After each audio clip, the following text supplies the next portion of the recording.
Hey y'all, driving home from my daughter's, visiting her, and I wanted to come on and talk about the system that's been built up around individuals with various types of disabilities and the multiple disconnects and hooks that are involved with not just the individual that is impacted, but the entire family system.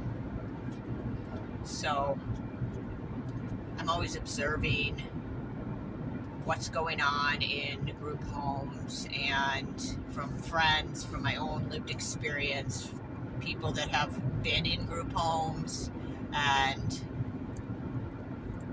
just that. Yeah, that's my experience. I am not a medical professional, but I've been observing for, 8 years or so, the situation right through COVID. And there's this divide, I'd say, with people that don't understand, for instance, intellectual disability. We could say autism, but there is a distinction between that and an intellectual disability. It can be tiny and they overlap, but someone that doesn't have the cognitive capacity to care for themselves for the rest of their lives, and their family, and trying to help them for as long as possible. And for many, they can kind of stay in the family and work, maybe have a small job and start and use support networks to have more of a social life and be involved in the community.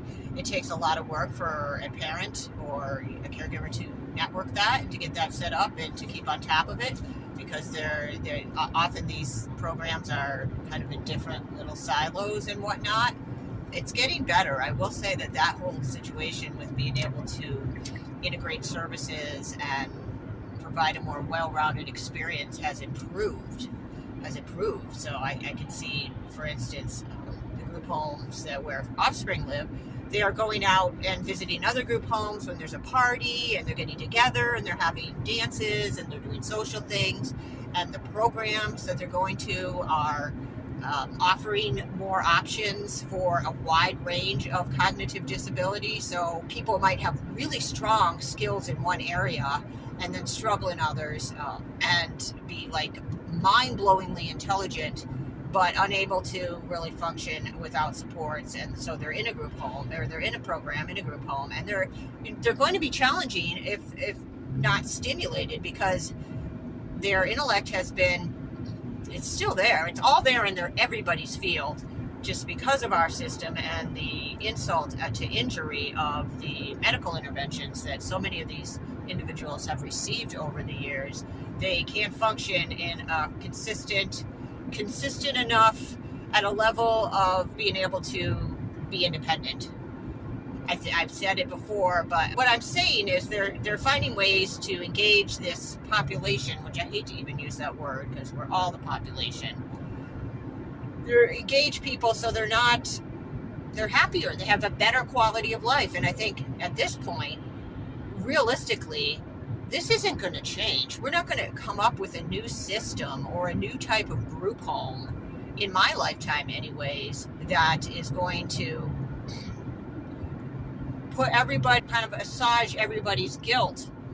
Well, not everybody, but the people that see this system and see how unfair it can be, and see how trapped some of these individuals are, and what a shit go it is for a lifetime, even though it is a path and people choose to come to this realm and live this life out. If you want to go into that kind of a more spiritual explanation, there's much more than meets the eye with these individuals. As we're learning about telepathy tapes, again, we're all intact in our field, and it's preyed upon from birth, and we're not told really what we have available to us in our biofield that we could use on our behalf. We're never given it. Even the people that come in with profound disabilities and problems that are then again preyed on and just harvested and experimented on, basically, is how I see it, with medical interventions, because we really don't understand the full field.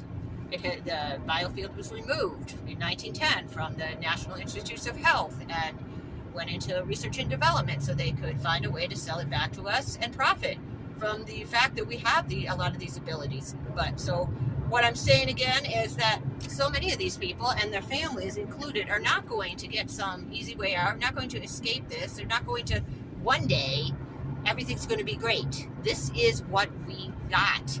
And it involves family members as well. I see a lot of the parents of these individuals working in the group homes, working in social services in some way around the population, around their offspring or whatnot, because really, realistically, those are probably the only options they have. If they're around to keep an eye on their kid while they're working, kind of like a mom teaching school or whatever, it's like an extended version of that. And you get to a certain point where all you really care about is the well-being, in many ways, the well-being of your offspring after you leave the realm.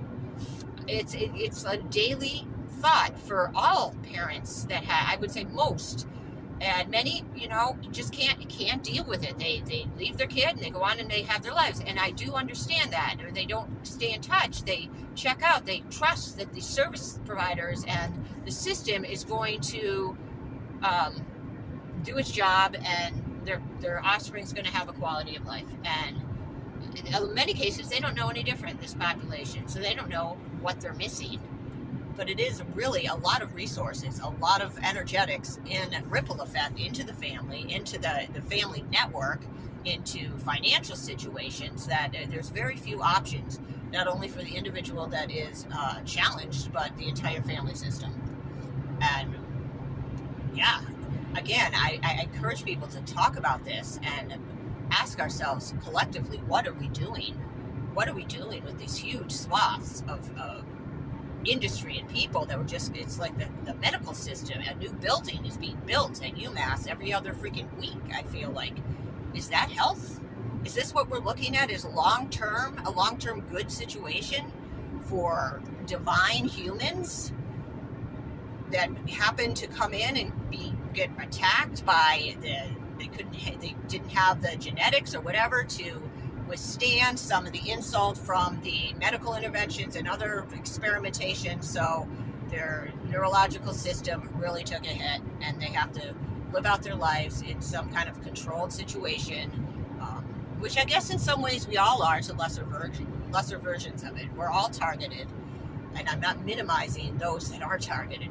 Damn, I am not specifically targeted individuals, because I do believe we all are, but there's varying levels of it, and some of the levels are very personal and excruciating, and that's a whole nother area that I don't know that much about, but I don't want to discount that experience. So just saying, we're all here in this Truman Show, and I'm going to be someone that's going to talk as openly as I can, and the families too go through a lot of trauma. The individuals that are impacted, there is no way they're going to walk through their life without a lot of trauma, a lot of manipulations used on them that they don't even know.